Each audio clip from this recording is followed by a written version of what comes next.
it's true. It's all because of you. And if I make it through, it's all because of you.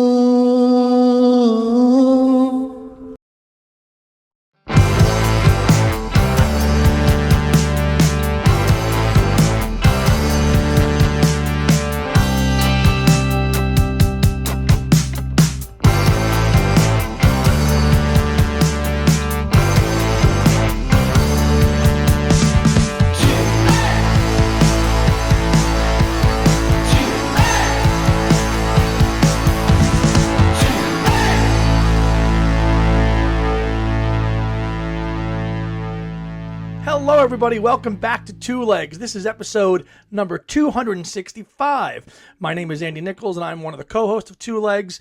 And joining me today is the co-founder of Two Legs, Mr. Tom Hunyadi. Good afternoon, Tom. Good afternoon. It's been a year. Wow.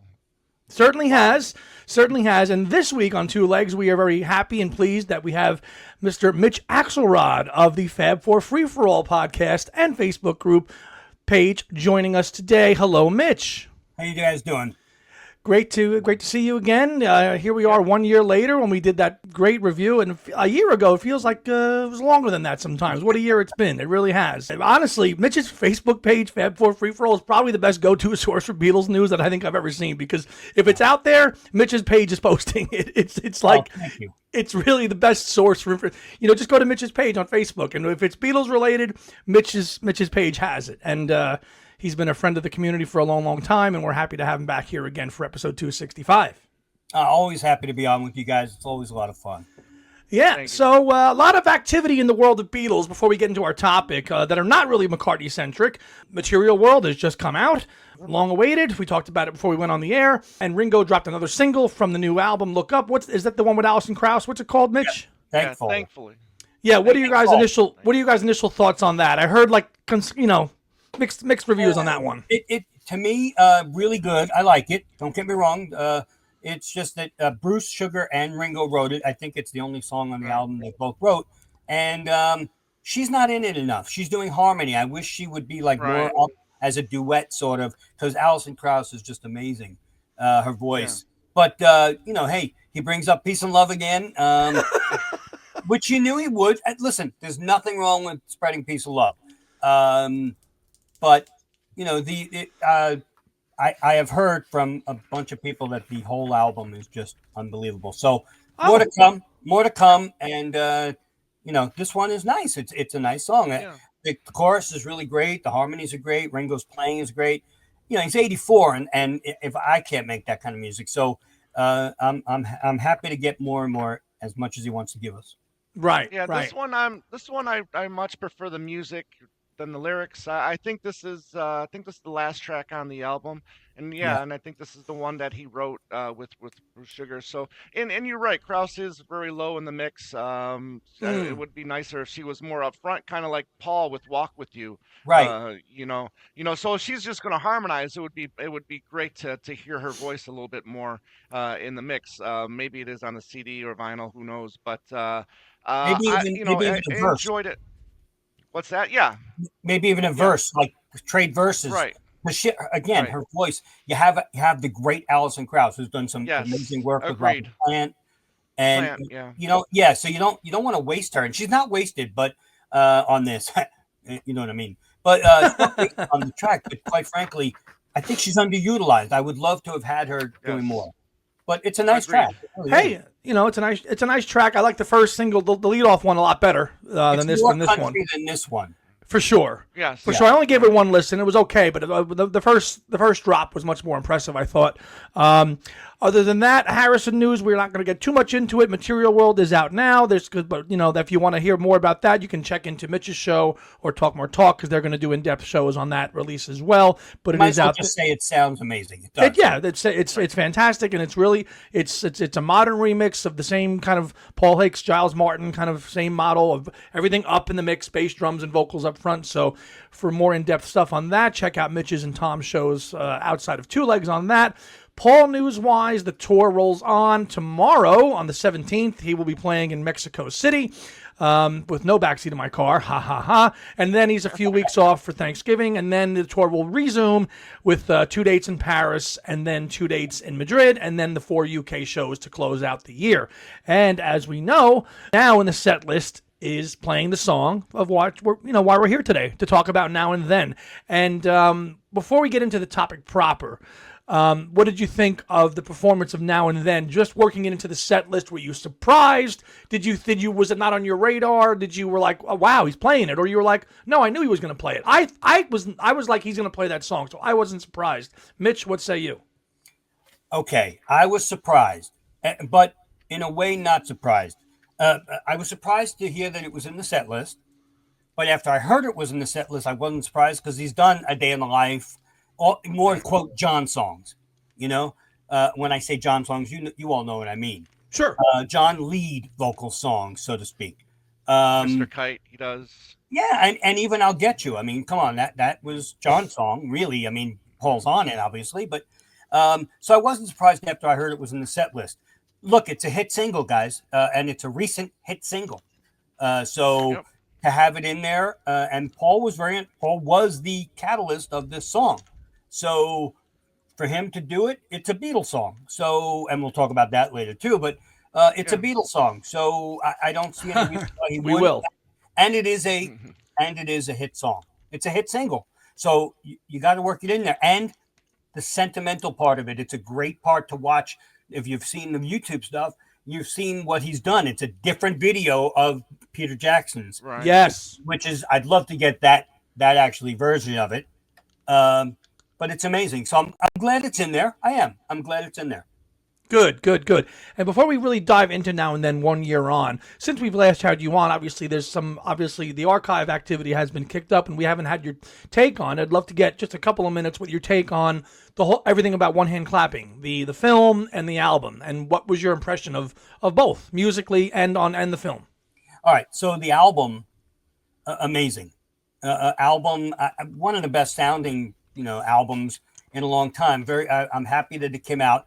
Again, I don't want to belabor the point, but do I want One Hand Clapping or do I want the archives of London Town and Back to the Egg? So that's a different story. But since we got One Hand Clapping, it sounds amazing, absolutely amazing. I still think they could have put Suicide on there. I don't know why they didn't do it. I just don't understand because it's in the film. So I don't know. It's not a rights thing. It's not. He owns the rights. No, it's not rights. Right. So yeah. I know, but I don't know if it's just the fact they don't want to talk about Suicide, but it's in the film and it's a song and we understand why he did it. It's a Sinatra-esque thing, whatever. But the album itself, 10 out of 10. I loved it. As far as the film, a 4 out of 10. Well, I saw a screener and I said, I really hope this is not what's going to be on this big screen.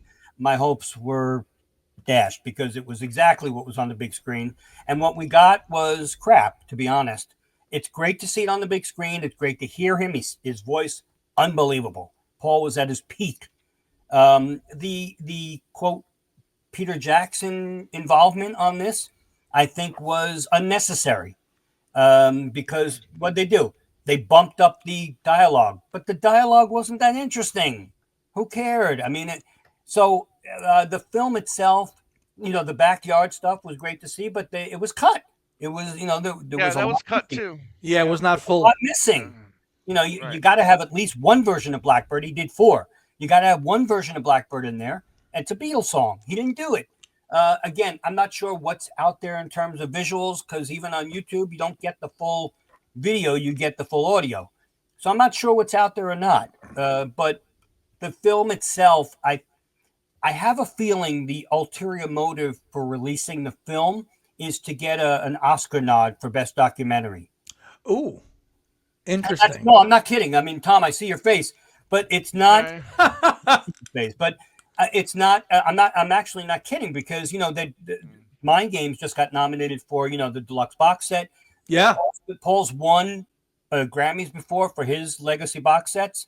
So I wouldn't be surprised if it gets submitted as best short documentary film or something, and that might be the impetus to have it released theatrical. Because other than that, there's no reason really. You could have put that out as a YouTube video, and if you wanted to charge, fine. But to have us sit in the seat for $20 and watch Right. the quality of that, I understand the magnitude of what's up there, but it was only 60 minutes long, and it was Right. garbage quality in terms of video. So I have a Yeah, but we feeling knew that going in. We knew We that going did, in. and It was gonna it be does make you garbage wonder though quality. why, knowing and again reading in a certain book that's coming out soon on December 10th, even the director of the film was like it was crap quality. He says it. Well, that's So 50 years on, what do you expect? yeah, and I agree with the director, but there, I don't know what other reasoning would there be to screen it theatrically for 60 minutes With that quality, right? with that quality, because in the press release it did say it was upscaled to 4K. No matter what you do to video or film, if you upscale it to 4K, we've seen Beatles 1 Plus, what they did there, and there was interlacing with the eyes. It looked like they were blinking all the time when you watched the Blu-ray or DVD, whichever one it was. But so there's no other reason really, other than cash grab, and I don't mean it that way, but any product. It was an event for $20 to go watch a documentary for an hour. That was basically it was it. And he says it was shot on pneumatic tape, which you cannot edit. You can't edit pneumatic tape, so he transferred pneumatic tape to film. And once you downgrade and forget it, then now you're again. It's like you're talking about like with the with Material World. You can put all the shiny brass on it, but it's not going to be Tuxedo on a goat. Pretty much. Still a goat. It's still a goat. And Still a goat. again, a YouTube release or maybe just a short run on DVD, but hey, it's out there. And we did get it on one hand. We got it on the 2010 archive box I set. think it was important. I think it was important for us to see it. I mean, here you said it. I mean, here's a man that's at his height of his powers vocally, right? But we got it audio. Why wouldn't we? Yeah, we had it on audio, but why not? We would want to see it too. I mean, if there's visuals there, I think it's important that we see it. But is no it matter how important enough crappy it with is. that? But is it important enough with that quality to do it theatrically? I mean, again, there's other venues or avenues to put it out video-wise, Right. where we wouldn't have to spend the money for 60 minutes. I mean, it's very short. By the time you sat down and ate a box of popcorn, it was over. Christ, the trailer previews was a third of the movie. Yeah. So again, I'm not. If you went and saw it, I did. I paid my money. Yeah. I went and saw it, and I had a good time, and other people were there with me, and we had a great time. There you go. There you go. I Like understand. the Broad Street tour promotional tour. It was a good night out. Right? That's how we like. Yes, but you're asking to give our opinion. Right. So the audio 10, Right. video 4. And again, if it gets nominated for a best, Oscar, for best short documentary, more power to him. I hope it wins. It won't, but No. But it's nice to have out there. But now, what do you do with that? Now, Well, I saw some rumblings that possibly they might leak. They might be like a Blu-ray release of right. it. I heard that too. We'll see. Yeah, I mean, okay, you want to it's the same thing. You're gonna throw in a Blu-ray. Okay, fine. Great physical products, great. Tom is a big lover of physical product, and I know most of us in this world are. To just have it, not streaming or whatever. We'll have it. We'll play it once. It'll sit on a shelf. But it would. The only reason I would buy an hour-long version of this is if maybe there was something else. It's an hour. Yeah. For a DVD or Blu-ray release, it's going to have extras. If not, you're going to hear exactly this from Beatle fans, bitching about it. I'm not bitching about the film. Right. I'm just saying my view of the film was a 4 of 10 because you asked my opinion. Right. Yes. Okay. Night out because we went to dinner and we did it, but with friends. But you're asking me the opinion, and I wouldn't buy a Blu-ray if it's still just the 1 hour version we saw. That's all. All right, great. Well, moving on now. Here we are now, 1 year later from Now and Then. Mitch, you were fortunate enough to attend the listening party for it in New York, and you were there with a lot of other people, friends of ours that were actually could hear it then.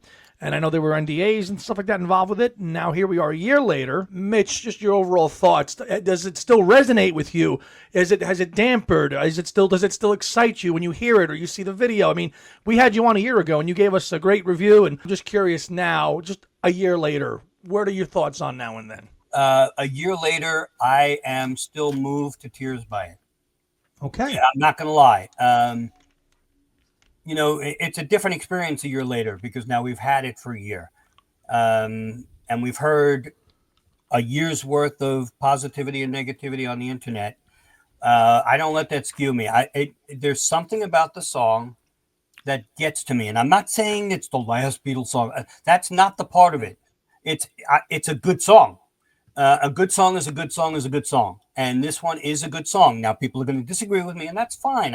That's just my opinion. Everybody's entitled.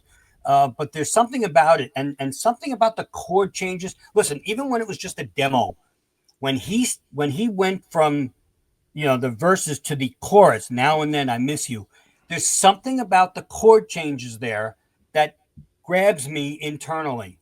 And when it's fully produced like Paul and Ringo did, to add, George and John to it like that, it still grabs me in a very emotional way. And it's not me thinking, of the video where they fade away at the end. Nothing. This is totally separate from anything else. A year later, it still is very, very emotional to me, and I'm still loving it. So you're listening to it and just on its pure musical structure alone, Correct. Not a video, not anything else associated with nostalgia, just as a composition and changes As a song. as Yes. a song. When it comes on the radio, and I've heard it on the radio, but when it comes on or when I put it on, it just moves me. I can't. It's like one of those movies where for me, it's like Young Frankenstein and Castaway or Blazing Saddles. If it's on, I don't care if it's at the beginning or at the very end. I'm not changing the channel. And it's like that with Now and Then. If I hear it, I have to hear it, and I stay with it. It's not like, oh, there's Now and Then, and I flip this. That's an interesting perspective because so many people's reactions to it and are so much caught up in the nostalgia or the legacy of the song and the last, and to actually hear somebody's take on it, saying I like it as a song, is pretty refreshing because not too many people give it that. They'll like it and say, but they're more caught up in the nostalgia of it and how it's the last song and everything else. But to actually judge it on its own musical merits, even from the demo that we've known for decades, and to hearing it that's pretty interesting to hear it, just because not too many people share that perspective of yours. I think the reason for that, and people are going to disagree, and that's fine. The reason I think is because the production is modern. The production is 2023 production. It's not 1995 like Free as a Bird and Real Love, which we'll get into. It's modern production. So when it's on the radio, it sounds like everything else today. And I don't mean that, you know what I mean? Production wise, it sounds modern. It doesn't sound like you're putting on, In Spite of All the Danger with the scratches and and the megaphone type sound. You're hearing a modern song, and because of the Mal audio, software, John's sounds modern too. He's right there in your face. It's not like, tin can of Free as a Bird, He's right there. So that's why I think it holds up for me so well, because of the production. Interesting. Just from the production. Now, do you think, I was going to ask you this, do you think that that we as Beatle fans and researchers and writers and everything else, are we predisposed to just automatically love something because it's the Beatles? And I think that's true in a lot of cases. They're just going to say, oh my God, it's so great. But to independently judge something like Now and Then, whether you like it or don't like it, from a fan perspective, is very interesting. Because, I think there's a percentage of Beatles fans that just flock to it and say, oh my God, it's so great. And actually not, really, really break it down. Because there's plenty of music, which we talked about off air, it's crap or it's not good. I wonder if this song is going to suffer from any of that moving forward. To me, I think there was a rush to hate it. Interesting. Yeah. A rush to hate it. Yes. Go. All right. I think there was, I think because there were 2 Beatles left, not 3. That's a very big factor here. I think because there were 2 left, and mostly it was all Paul's idea to revisit it, and he had to go to Ringo and say, what do you think? Because of that, And because of what George had said, even though we were Yeah, it's not shit. yeah, George came out like you said, Tom. He said it's Right. shit, but again, he said it's shit because of the audio quality, not because it was a shit song or we don't know what he meant, quite frankly, and Right. he's gone. So because of all of that behind it, I think there was a rush to like, you know what, Paul, leave it alone. I don't want to hear it. If George didn't like it, I'm not gonna like it. There was so much negativity, and I think after it came out, or while it was coming out, and Olivia came out and said what she said about, George only said he didn't like it because of the way the tape sounded, blah, blah, blah. We don't know if that's the PR machine rolling or not. That, that could have been like Paul going, listen, Olivia, we know George hated it, but just, and I don't know. I mean, maybe he said to her, listen, we got to act positive. Do you like the song? Yes, I do. Well, then, you know what? Sean likes it too. And so does Ringo. So why don't we just all give some Get on board. Yeah, but I don't. And Right. again, I don't know if anybody could tell Olivia what to say or do because she's her own woman. I know that. But you never know what's going on. In that Beatle world, because I'm sure Olivia and George spoke about now and then in the in the years he was alive, 95 to 2001. They must have mentioned it because I'm sure Paul probably brought it up. Privately while they were having dinner. Hey, you want to go? And he might have said no or yes. And so she would know. And if she's married to him, then I'm going to trust that what she said, and even if it was a reverse about face what George said, if she said it, then you got to trust it's true. She was married to the man. Right. So, Right. I think there was a rush to hate it before loving it. And then afterwards, all hell broke loose, positive and There negative. was. I even think there was a small rush to hate the first two, Real Love and Free as a Bird, because of the fact John's not there, and you make great points about John's not here, right? We have George saying it's shit for now and then, but then we also have Paul in the Jeff Lynne documentary saying I'm going to finish this thing, I don't care what you guys say. So we knew it was going to eventually come. And but you know what? I think we won on this one. I really do, and I don't care. They say it's a Beatles. If Paul and Ringo say it's a Beatles song, I think it's a Beatles song. I don't Well, need them to tell me that right. it's a Beatles song, right? I feel like this is a Beatles song, even more so than Free as a Bird and Real Love. I mean, I still have a problem with Real Love because I discovered Real Love with the Imagine We John knew it. Lennon We knew that. We know a lot. You documentary. didn't have to be a We knew that, bootleg yeah. collector. You didn't have to be a bootleg Right. collector to know Real Love. Because even at 14 in 1995, I knew Real Love because I saw the Imagine film. Free as a Bird, I had no clue about because I was 14. I didn't have bootlegs then. I didn't know that song. So there was some excitement to that. But circling back to Mitch's point about whether George thought it was crap. You can watch Paul in that Jeff Lynne documentary, and he's talking about George's take on the song, and the way Paul is presenting is the song is he's saying that George thinks the song is crap. But again, as to Mitch's point, we don't know. George is gone, so they probably they just circled the wagons and said maybe let's get on the nice positive PR spin and put it because he's not here. Okay, and then they have a really nice story woven into the song with the clock, which goes on the back of the single, and that they bought in 1997, and it said Now and Then, so it really puts a nice bow on it from the Harrison camp. And Paul doing his positivity thing by saying I did an homage to George on the slide. I mean, that's a big thing too. I mean, if he would have just said, yeah, there's a great guitar solo, but he made it a point to say, I wanted to, pay a tribute to George because I think he knew that George wasn't on it enough. Even though the guitar parts are. So I was going to ask you that. Right. What parts are actually George playing in that song? The strumming in the beginning? That's it. No. The strumming in the beginning. And also the little licks in between in the second verse. Right. There's little guitar licks, like little ringing of like guitar stuff. You hear them. You can see him doing it in the video too. Okay. Oh, I know the part you mean. Whether I don't know if it's in the 12-minute documentary or the actual video, because I just watched the 12-minute documentary again the other night.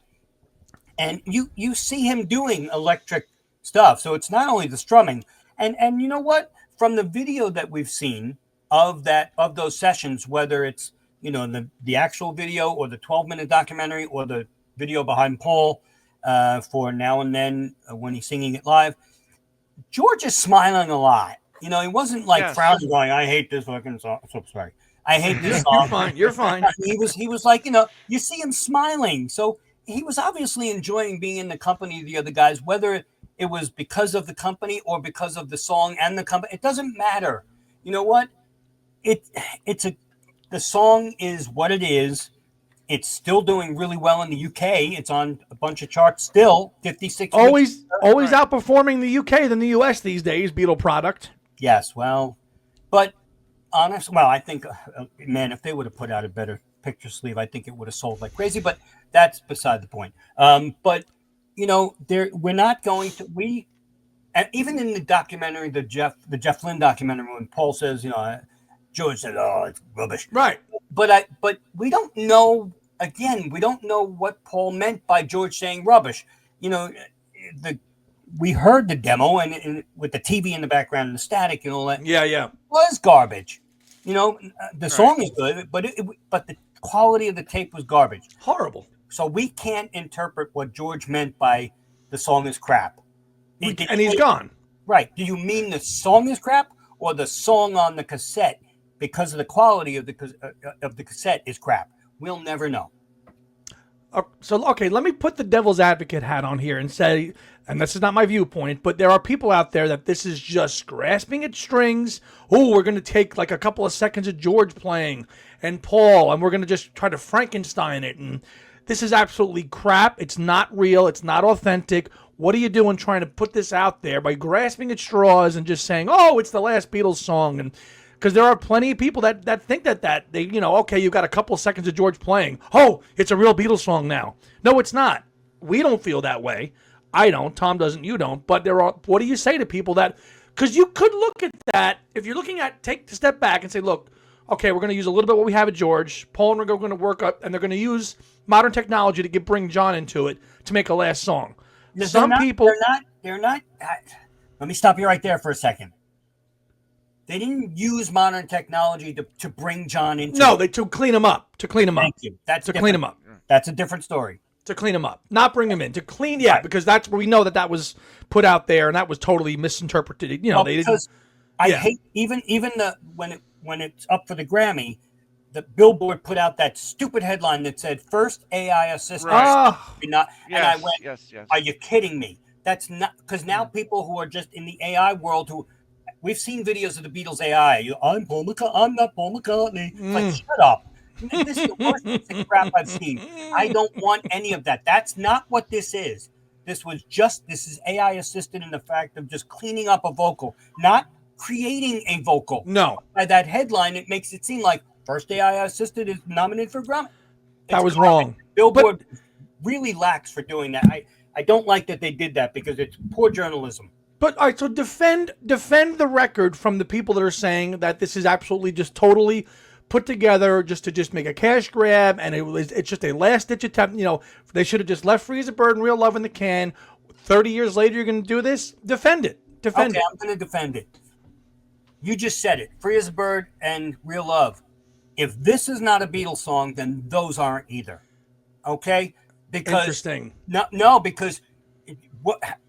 I know George is on this, okay? We know it. We've seen him recording it. It doesn't matter how much he's on it. George is not on Blackbird. George is not on Why Don't We Do It in the Road. Those are Beatles songs, right? Okay, so guess what? If you're going to say Now and Then is not a Beatles song, then neither is Free as a Bird because John was gone. He was killed. He's not there. Yes, his voice was there, but if we say The Ballad of John and Yoko was a Beatles song, it's only John and Paul. So what's the difference? It doesn't matter. And people are not going to take the time to sit there and say, well, they're not on a lot of songs. Paul wasn't on this. John wasn't on this. And when they were the Beatles. And I don't care that it was when they were the Beatles, because I know they broke up, but the Beatles as a band and a brand are still the Beatles. Mm-hmm. And you still have people who were in the Beatles. It's not like Paul and Ringo took Mick Jagger and whomever, Ronnie Wood or whatever, Keith Richards, and went in and did a song, finished up a song and said, this is the Beatles because Paul and Ringo are in it.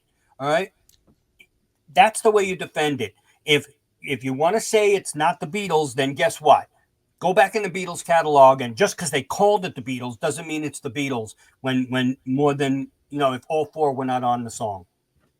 There's Interesting. also the thing where I'm seeing a Good lot take. of people.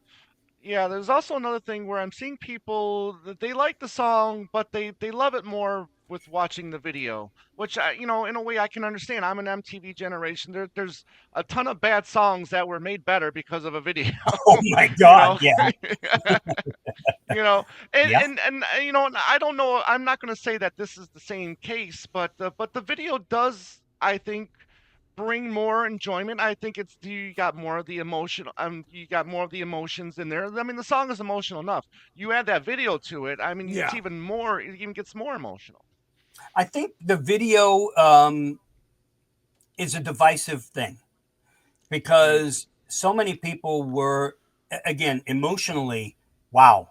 I mean, you go through it, you see it all happening, and at the end, when they disappear, I cried because you know what? I'm first generation fan, and Right. that said to me, like I mentioned a year ago, when I saw it in the press Oh, launch, I was bawling because, and so was everybody else, because they disappear and you realize the Beatles are not going to be here forever. Two of them are already gone. Two of them are up in age, and I'm up in age. I'm going to turn 63 in January. And quite frankly, you realize your own mortality. So the video was great in that regard. Some people, including people at the launch, were not happy with it because they felt it was too corny. Bringing John and George back. But again, that's the Beatles were humor, and that showed all yes. humor, and I loved it. And they did it so well. It wasn't like it was one of these green screen things that looked Oh, horrible. right. It was done Right. so beautifully, especially like the hello goodbye part where Paul's playing and they're taking the drum set apart and And then you Paul see the actually modern himself Paul. as hello. Yes. Yes. Right. Stuff like that is so, and Ringo playing with himself, so to speak, not beat the Beatles, but no, but playing with himself besides himself in drumming was just phenomenal. So the video is definitely divisive. People love it and people hate it. I've seen both. I loved it. And yes, you're right, Tom. When it does give a different aspect to it when you're watching the video, Oh, Hmm. and you hear it, then if you like the video, you're blown away because of the emotion. If you didn't like the Right. video, you're not going to like it no matter what. right. So now, if you like the song, like Mitch liked the song for how the song was composed, right? Now Yeah, you take a video thing, and a lot of people love video because they can resonate it. And Peter Jackson did not want to do the video, right. as we know. He did not really. They asked him twice, and then he finally agreed to do it. So it took a lot of finessing for him to do that and put together a really fitting, moving video on top of a really moving song. And again, using the Mal technology. I mean, now when we watched that 12-minute documentary and you heard his isolated vocal, I mean, we talked about it. It was Right. incredible. That was Absolutely incredible. most emotional things I've ever experienced as a other than obviously the murder of John Lennon. And one of the most emotional good way things was Right. that. I mean, because the lights went down, and when you've seen the documentary, Paul Right. says, and it was John, and then they stop, and then you hear him, and the theater I was in seeing it went numb. I mean, because we've all heard the demo, and the demo was different. So wow, that I'm getting goosebumps talking about it, quite Right. frankly. So you in regard to the video itself, it's nice to have. What I would love to have, and we may get it with the rumored anthology coming out at some point. Right. Right. Um, Right. I would love to have a video of Now and Then using as much of the actual studio footage as possible, because we saw other footage in the new Now and Then when Paul does it live. There's studio Yes. there, Hmm. and there's studio footage in the documentary that they didn't put in the video. But you're talking about the 14 hours of film that is just Well, sitting. Right. yes. So I would love and maybe we'll get it at some point. I would love an official video, version 2 of Now and Then, of just as much, if they have to, add in Right. with a modern orchestra like they did, because they don't have it. Obviously, they made that stuff up. Great. But I would love to see, then you would know exactly what George is doing. Right. Speaking of video, you brought up a good segue here. And we're we voiced a lot of opinions here, and I just want to drop a couple facts now because the Yeah. video. Okay, 1 year on, 60 million views for the It's up to video. it's up to 60 now. Wow, it was like 60, 54 about a month ago or something. Yeah. 54 for a Yeah. long time. Yeah. Yeah, yeah, yeah. Yeah. 60 million views now. Yeah, yeah. The audio. The audio. Yes. 9 point. Yeah, the audio 9.7 million views. So I mean, so you can see Wait. It's only 9 million. 9.7 Is that the new lyric video that came out, Tom? No. The new lyric video after 13 days was at 175K. Okay, what you're just talking about the audio video that's on YouTube, right? The audio, the audio Right. version only was at 9.7 Oh, I million. thought you meant Spotify. I was like, it's got to be more than that. No. Yeah. Now Spotify. I'm glad you brought that up because the next fact. Okay, after a year, you get the list. You can go online and you can look up the most streamed Beatles songs on Spotify or whatever. Yeah. After a year, and how long has the Beatle catalog been on Spotify? Well, it went on Apple. It went on iTunes in 2009. 9 was it? 2009. Okay, After so all these Nolan other songs have had long time on Spotify. After a year, Now and Then is the number 67th most streamed Beatles song at 78,971 That's a lot. and 551. Thousand. Just Beatles. So- What number Beatles song? Just Six. it's number 67, above Okay. Lady Madonna. Above Lady Madonna. Oh, out of 200 and some odd songs, it's Songs. it's it's number 67. Huh. I think after a year, In the I top think third. the people have spoken. I think it's Those are I good. think, Those are good again, stats, partner. Yeah. Good stats that you pulled Yeah. up there. Now, another good segue. Now, I was excited. I'm sure we all were. I mean, in 1995, I could not wait for "Free as a Bird" and "Real Love." I mean, sitting on the edge of my couch with the countdown 8, 7, 6, 5. It was like New Year's Eve. I never wanted John to stop singing. You can't do that. Can't do that fast enough. I know. Oh my God! You know. Right? So let's temper that excitement in 1995 and compare it to 2023 with Now and Then.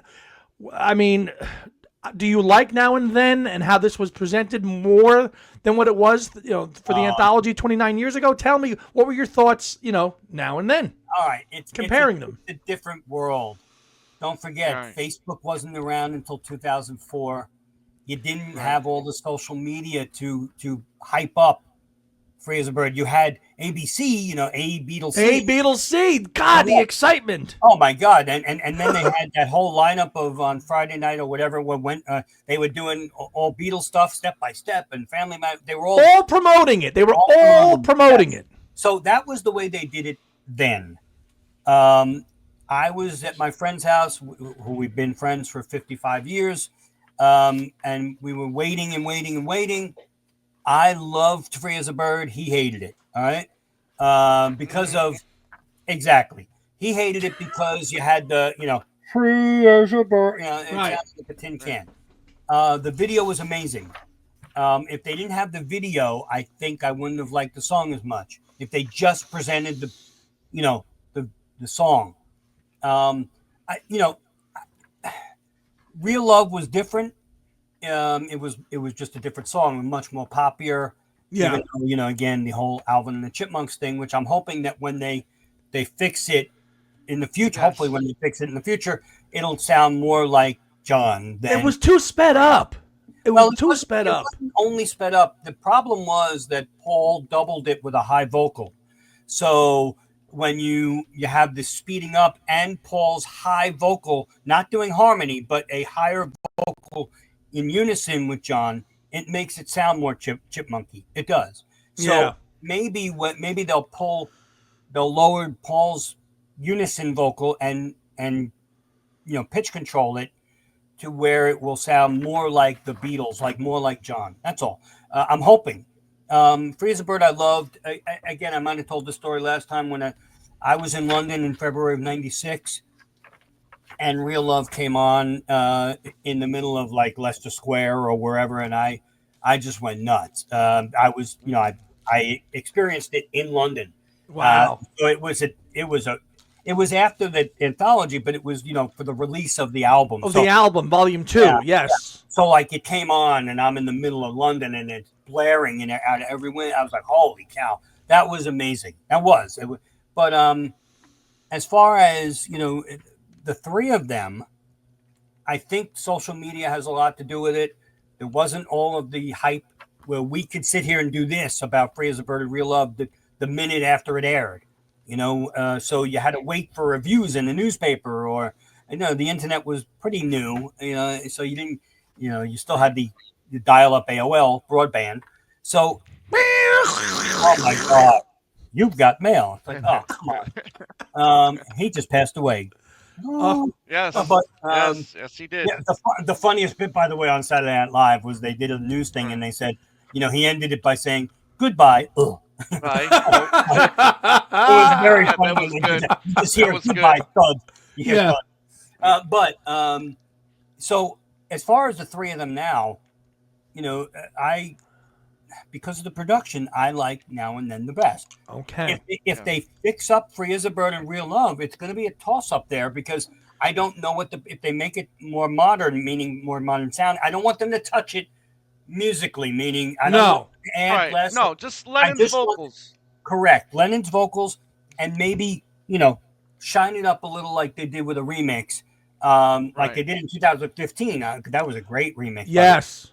Yeah. If they could do that and make it sound more, quote, modern, like they're doing with every album, like Living in the Material World, if they could do that, then you know what? It's going to be a toss-up with the three of them, but I'm still not going to like Free as a Bird the best.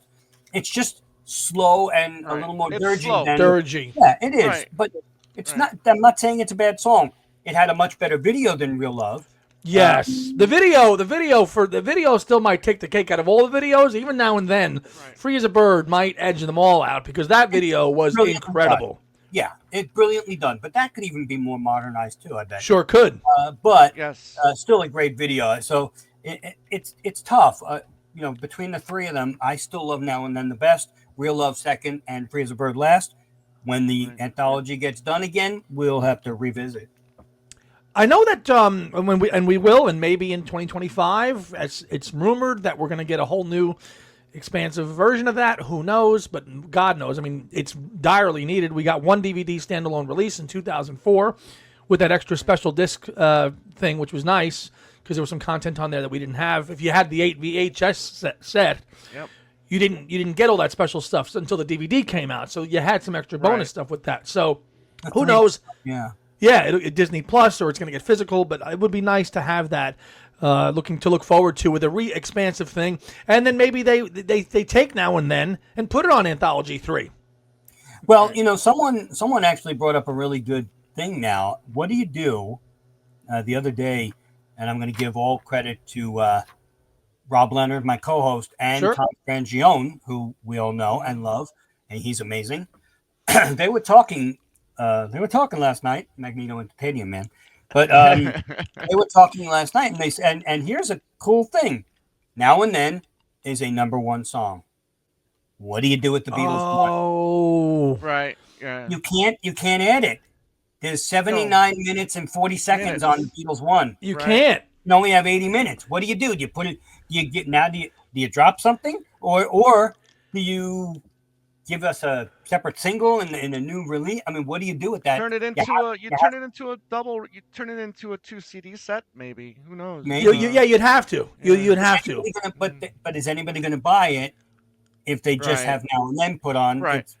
But including the recent most #1 hit, Now and Then, you can see the hype stickers all over it. Right? If it's double and it's $12, I'll buy it because I want it. But if it's like they've been releasing it as a $9.99 CD, at least in the States, for a while. Right. I don't know. We had that kind of one reboot about 10 years ago when they did one, and you had they did the yellow CD, and then they did One Plus, and correct. Now you're talking about another reboot of One. I don't know. Well, yeah, but a reboot of One, which sold 30 million plus worldwide, and is definitively the Beatles' greatest hits album, so to speak. All right. As much as we know the Red and the Blue, they didn't do that well the last time they put it out with the expanded stuff. So last year, even with Now and Then being shoehorned into it. Well, because Now and Then was released separately.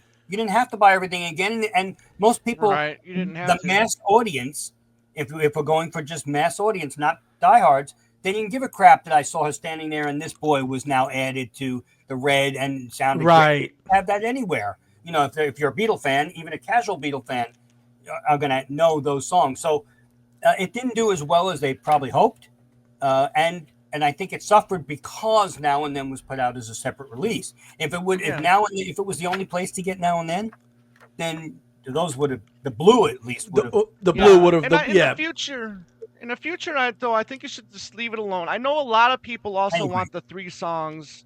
A lot of people want the 3 songs on like a CD or something like that, or an EP. Or if we do get or an EP, yeah, or if we do get the anthology next year, I know people are going to want to have. People just want all 3 of them together. I think on one EP. There's nothing wrong with a record store day release. Oh my God! Right. Now that's a good record store day release, Correct. not some 3-inch record player crap thing. 3 singles. May put it out as a 3 single box or 3 single set, kind of like what Ringo did a few years back. Correct. With three singles. Put in a nice little then, box. No, I want them all on one record. Yes. Here's the thing, Tom, and trust me when I say this. All right, because I've spoken to insiders about this. It's very tough for them to release something of the Beatles that was never released before. And what I mean by that is, if you're talking, because I proposed so many different things to them and they love it, but it never gets released. And here's why. If it was a single like I Want to Hold Your Hand, I Saw Her Standing There, that they're releasing for this record store day on November 29th, 2004, as of this taping, it's easy. It was released before. They just have to repress it, do the new credits, shove it in the sleeve, and you can release it. If you wanted I Want to Hold Your Hand backed with, I don't know, whatever it is, something totally different, now you have to bring it to the board and say, here's the reasoning for it, and not everybody's going to pass it. I had suggested, and I'm going to be very honest, I had suggested for the I Want to Hold Your Hand record store day using the MCA Good Guys sleeve. Huh. That would be a collectible. You still have Sure. the original front of it, but the back is different. They only made 250 of them or so. That would have been a cool collectible, something different. But again, if it's something unique, it's very hard to sell, so to speak. Not to us, but to the masses, and that's who they're catering to. Now, speaking of the masses, we know it's hard to sell to the powers that be to release. For them to say why I wanted a physical release of the Rooftop. They did release it on downloading, but I wanted a physical release of that because that was cool. It's 42 minutes. It's not 3 minutes. 42 minutes if you put out the whole thing, and I would have bought it. Yeah. I would have bought that. Now here's an interesting thing that stands alone from Now and Then and Freeze Bird and Real Love. This is nominated for a Grammy now. This has a chance to win. Right. Freeze Bird and Real Love were not. If my memory serves, I don't think they were. I think the video was the video was. Yes, and the video won. Not the song itself. But not the songs. No, the video. Yeah, the songs weren't. Because look at the quality of those songs back then. All right. I think the reason, I think there's a bunch of reasons why it's now nominated. I think the emotional part of it this time is it's the last Beatles song. So, what are you going to do? You're not going to nominate the last Beatles song? Look, it's not going to win Record of the Year. It's up against Billie Eilish, Chappell Roan, Taylor Swift. It's up against, it might win. I think it's going to win the best rock song. Even though it's up against decent competition. But it has a chance to win that. It does, and I do think that it does appeal to young people. I know a lot of young people who like the song. What's your take on the younger aspect of it, and how much of or do they like it, or it's just niche or whatever, or they don't really care? I mean, I know plenty of young people who thought they liked the song and they really liked the video. Well, there's a difference here. Are they young people Beatle fans or just young people? Young people. They're not Beatle fans. I don't know a lot of young people who were into it. I know a lot of young people who are Beatles fans who went nuts on it. All right. But they were Beatle fans to begin with. So they loved it. It was so emotional. Again, the younger people, only because I watch a lot of TikTok and my daughter sends me Instagrams and all that good stuff. So I'm not a dinosaur, believe me. I do all the so the young stuff, social media. But so I didn't really get to see a lot of young people who love this. I did see a lot of young Beatle fans who love this. This is in total opposite to Get Back. Get Back, a lot of people who were young people who were just musicians loved it because you saw the Beatles process. This is just the last song, so I didn't really get a good feel of how, quote, young people in general feel about it, but I did see young Beatle fans loving it. I do wonder with the Grammy, with the nomination, with the influence that Tom mentioned, where it ranks on Spotify, all those factors, because obviously Spotify is driven, which mostly young people listen to, that it actually has a good chance of winning. I think that I think the younger people will help that, hopefully. Well, I don't know if that even makes a difference in winning. I mean, but its popularity on a platform like that does lend itself to that, and they didn't have that for Free as a Bird and Real Love back in the day. Yeah, but there's no shot. I mean, it's no secret I'm a huge Billie Eilish fan, and there's no shot that it's going to beat that because the song "Birds of a Feather" is Billie's most accessible song ever, meaning to mass fans, old and young, love it. Okay. And now it's number one still in global Billboard 200. I mean, it's just not stopping. I don't think it's going to beat out stuff like that. Again, I think the rock category, it has a really good chance of winning. Yeah. And what did Now and Then hit? Was it 7 here in the U.S.? I think 7 here, and obviously number 1 in the UK. One in the UK. So yeah, so it had maybe a bigger impact in the UK than it hit here. Sales wise, I mean singles wise. Well, it's still selling there. Yeah, it is still selling there. It has. Yeah. It's in the sales charts. I think it's in the physical chart. So again, 56 weeks. And let me just give a little plug for Ringo here because last week, oh my God, the last album, the last EP, Crooked Boy. Crooked Boy. That re-entered the physical chart last week. Even when was Ringo in any chart? Well, because it's the best one out of those 18,000 EPs that he made. It's the best one. But all I'm saying is that that's in the UK. Here it died and slowed down. Yeah, slowed down after 1 week. But there it actually stayed for weeks and weeks and weeks and just re-entered. So it's like what? Right. One other thing too is like I know you touched on the beginning, Andy, but the live factor of the song, right? We had our friend Joan on. She was at the first show of this most recent tour. She said not a dry eye in the house when the song. So the song still has a very big impact as a live song, and she sent us a minute clip of it. I put it on our X page. We had over 36,000 hits on that. And every comment was, I'm crying. Oh my God, I'm crying. So to say that there's not an emotional connection to this song, I know where you're going. I know where you're going with that. Is asinine. Okay, you might not like the song, fine, but let people have their moment. If they want to be emotional about this song, let them have their moment and don't shit in their Wheaties. Well, that's preach. Preach, partner. We had on our page. Again, it's Fab Four Free for All. But if we had on our page, I put up a discussion point about a year later. And I said, don't just say it sucks. It's good. Tell us why. You're allowed to have your opinion. You're allowed to be negative. You're allowed to be positive. Right. Just make it a spirited debate. Don't make it like it sucks. Paul shouldn't have done it. And that's it. I don't want to those comments. I didn't delete, but I hated those. And we got them. Right. We did. But tell me why, as they say. Exactly. Tell me why you don't like it. And if you can, if you really can tell me and explain it, then I'm fine. And you're entitled to your opinion. Not everybody loves everything. Listen, I don't love every Beatles song. My God, I can sit here and tell you why. But again, we put it up and there was great debate back and forth.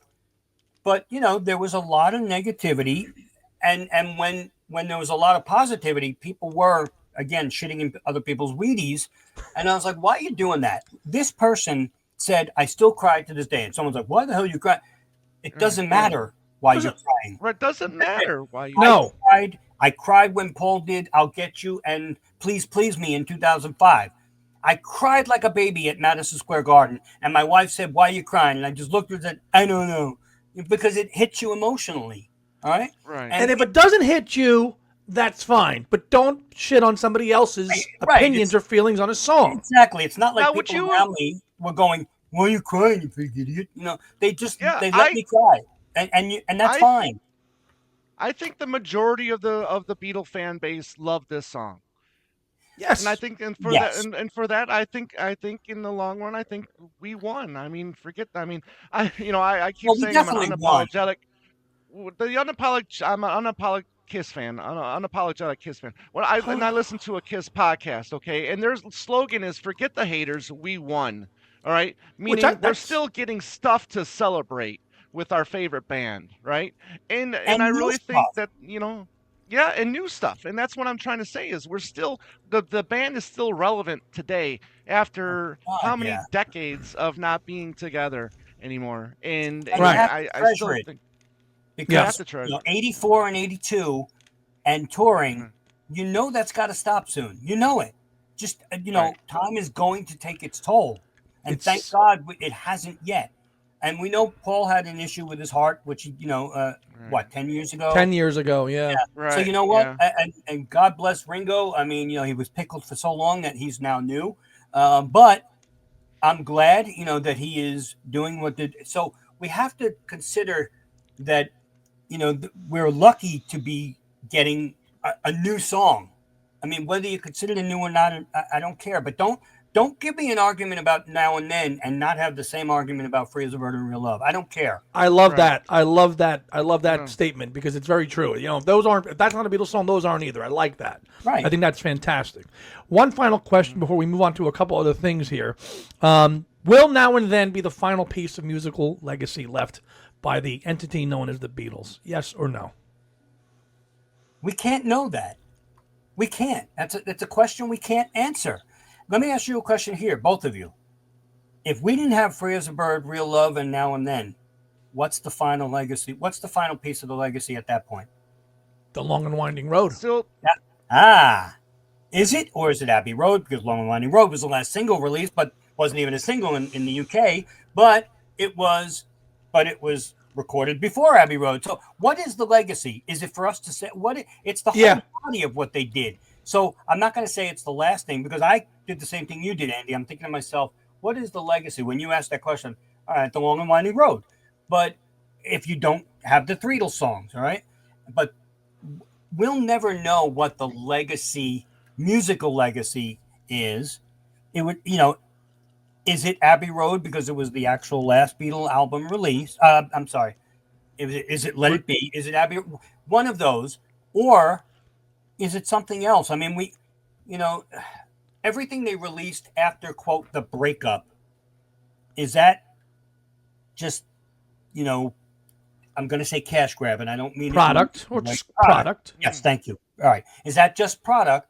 And we should consider the UK and the US, and I know we're being UK US centric here. Sorry for everybody in other countries, but and we're being snobs about it. But is that it? I mean, is that 13 albums or however many we got here or there, whatever? Is that the musical legacy, or does it continue because we still love BBC, but that's not really well, what they recorded? people This that's product, yeah, what people is that the think musical they're legacy? people that think they're purists will say it's just that 8 years of recording. Right. That's their legacy. Right. Abbey Road. Abbey Again, Road's Abbey Road is their final musical statement. Drop the mic. See you later. That's their legacy, Right. and they're not going to count anything after that. Because look, they were going to put out "Leave My Kitten Alone." Would that have been a Beatles single? Yes, because they all recorded it, but it was after the Beatles. They put Right. it out after the Beatles were gone. So is any product put out after the Beatles as a group I or s- dissolved? Is that part of the legacy? I don't know. I love Live at the BBC, everything about it, but it's part of their canon, so to speak, but it's not part of their musical legacy to me. Right. There's a difference between canon of songs I and agree, albums yeah. And extra And stuff. I That's think right. anything that's come after Long and Winding Road is just icing on the cake. It's just cherry, or if you want to say you mean cherry as a on the, release? as a release. Everything else, does it build on the legacy? Maybe, Probably. but No, it does. yeah, BBC built on but the it's legacy. My God. yeah, And Right. remember, during that, we have all this stuff coming out now since 2017, right? But back then, with Neil at the helm, things were very, you had to fight to get those releases out. It's a miracle we even got BBC in the anthologies with Neil. Neil was very protective of, quote, his boys. Don't forget, Neil was their driver. All right, Neil was their roadie. Neil was their friend. He protected them. He held everything next to the vest. Jeff Jones, God bless him, super guy and super nice guy, and gone now. But Jeff Jones was not a friend of the Beatles. He is a businessman who was brought there to keep the brand going, and did it very, very well. Whether you disagree with some of the stuff that was released or not, there was so much product since Neil passed and Jeff took over that you have to applaud the guy. That's what he was brought there to do. Right. All right. Keep the legacy going. And he did it. Opposed to Neil, who was very close to the vest and didn't understand and didn't have to understand at that point. It was, still early 2000s. He did put out one, which was huge. But other than that, he didn't really understand. He wasn't a businessman. He was a roadie. Let's face it. Right. He was there. He was there from the beginning, before the beginning, and he was never gonna. He wasn't gonna. He was the protector of the realm, as they said in Game of Thrones. That's what he was. So he was. You brought up a question here about what does the future of AI hold. I want to talk about that. Let's go. All right, and your question, to be fair, was what does the future of AI hold for other Beatle-related releases? And my answer is, I hope nothing. Okay. I really do hope nothing. I don't, if you're telling me that this, and you had a big promotion in Times Square and in London, Chicago, and LA, wherever you had it, don't tell me that this is the Beatles' last song and then go back and do more. I don't want any more. Ooh, okay. Because then George is really not on it. All right. If you get a John song or a George song, John's not going to, unless you get a song from Imagine that George and John were both on. Right. And you both push on, it. Yeah. Then that, but that's faking it now. It really is.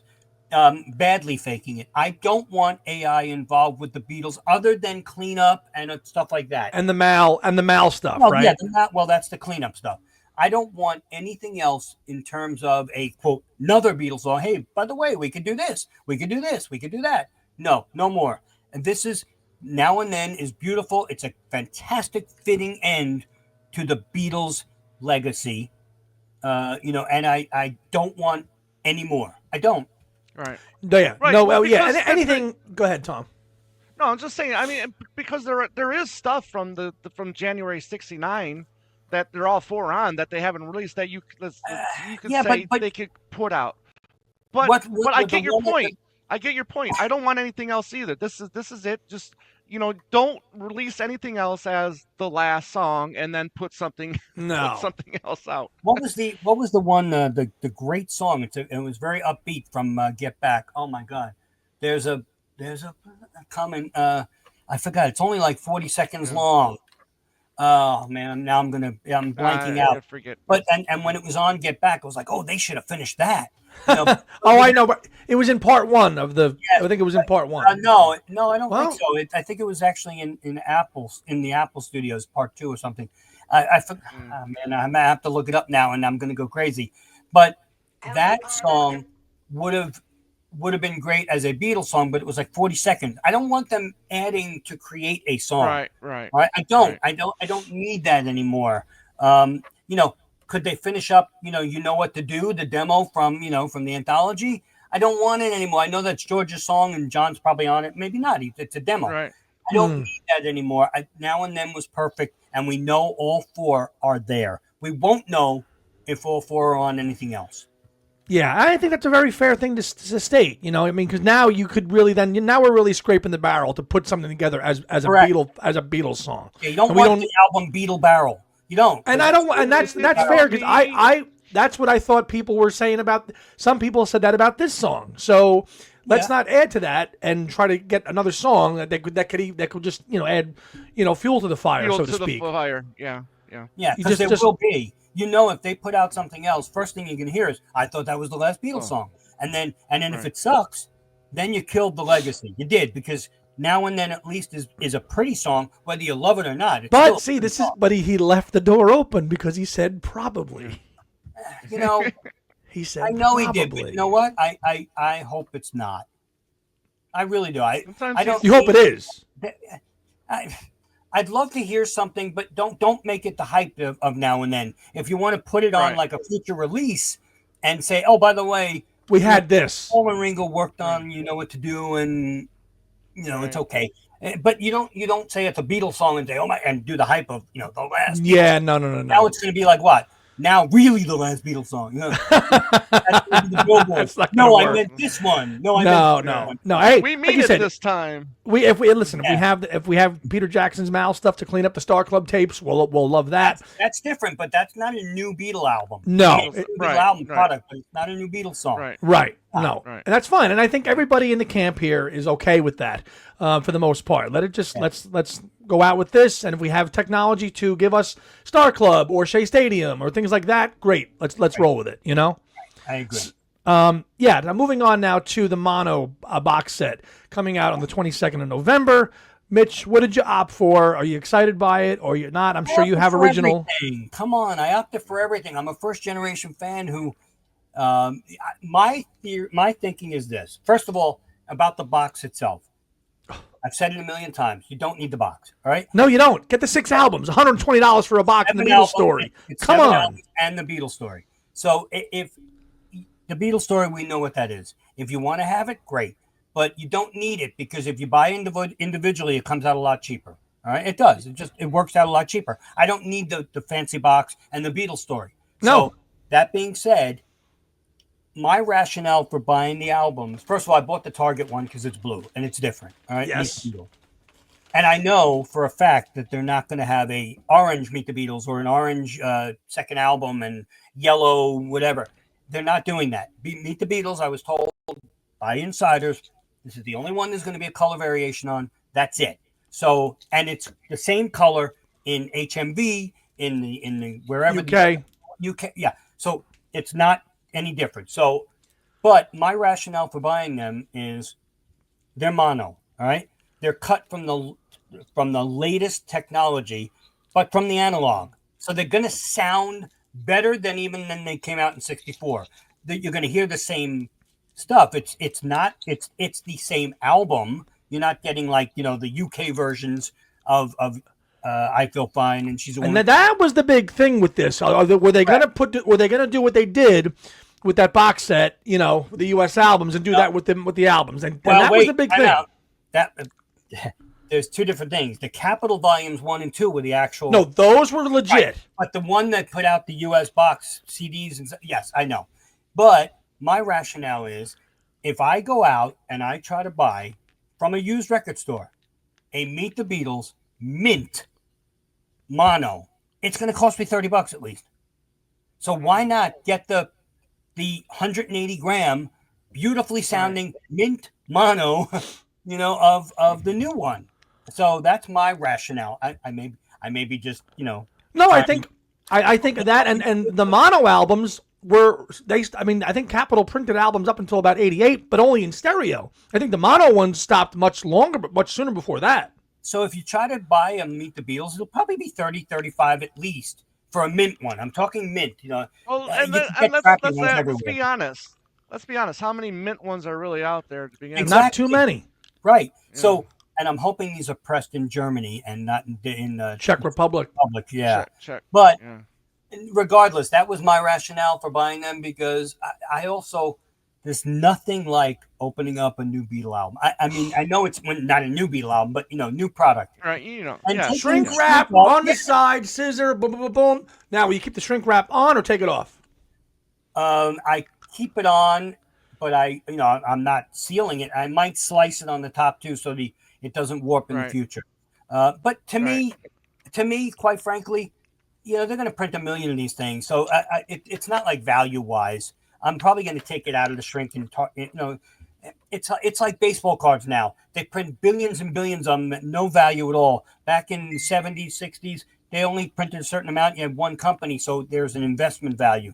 Now there's no, Yeah. So put this Ken Griffey Jr. or even Pete Alonso in New York. I'm going to put him in a case, but 8 billion people have that same thing, so it's not worth anything. But yeah, I do. The one thing about the box that I do regret not getting is because there's going to be the essay by Bruce, which is going to be in there, which we're not going to have. But that's probably worth more than the box or the Beatles story, in my opinion. Well, maybe, and this is nothing against Bruce, but you could read all of it. He had all of this. It's probably going to be just like an extrapolation of his books, the Capitol albums, Volume 1, right? In some, condensed form. I don't think there's going to be anything new information because he pretty much told you everything because he's an excellent researcher and historian.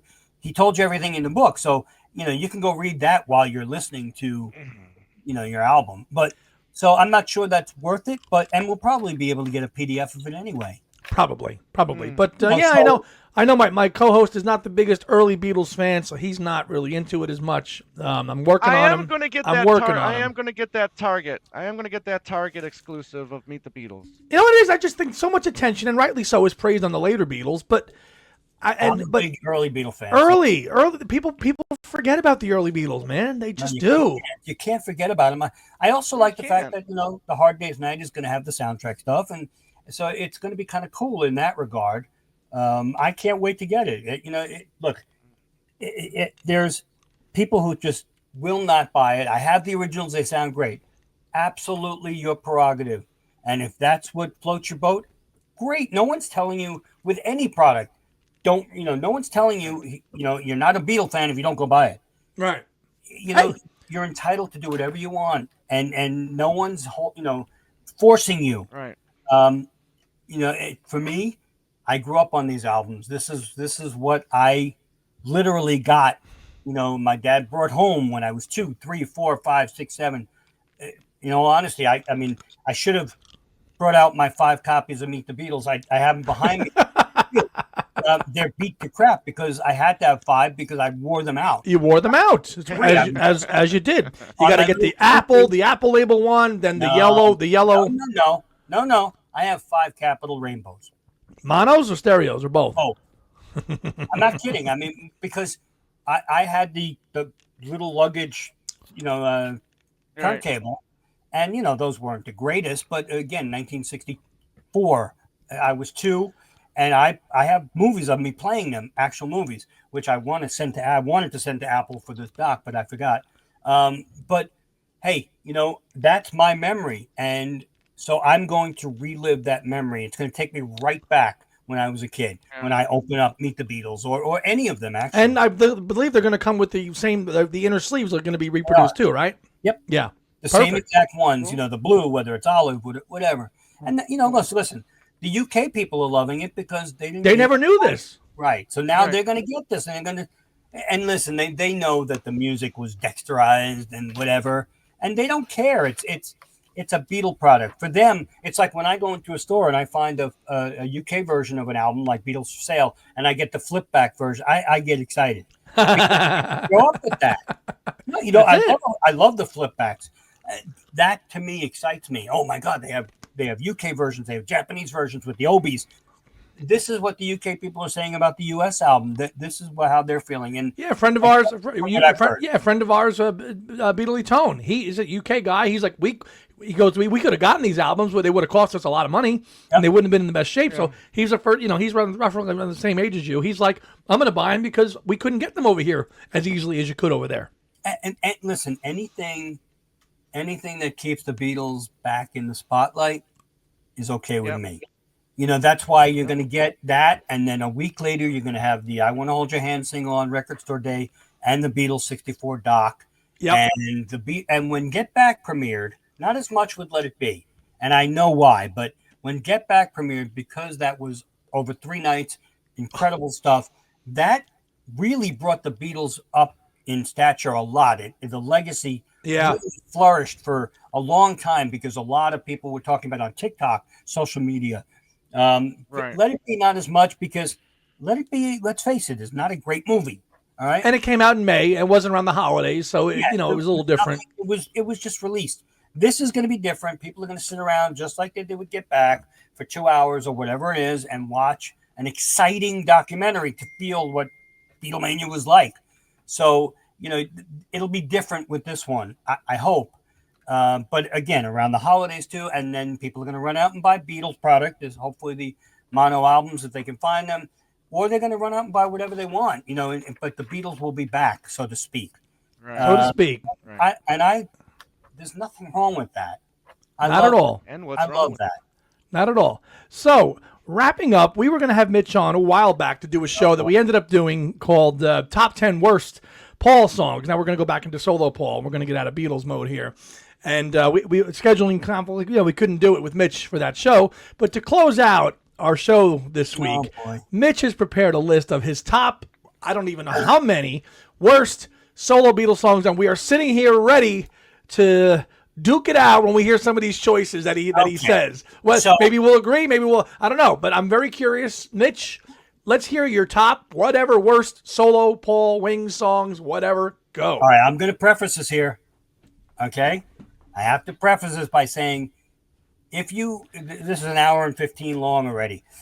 If you hate me after this, you're going to hate me more when I say my songs. So if you didn't like me on this show, you might as well click off right now because you're going to hate me now.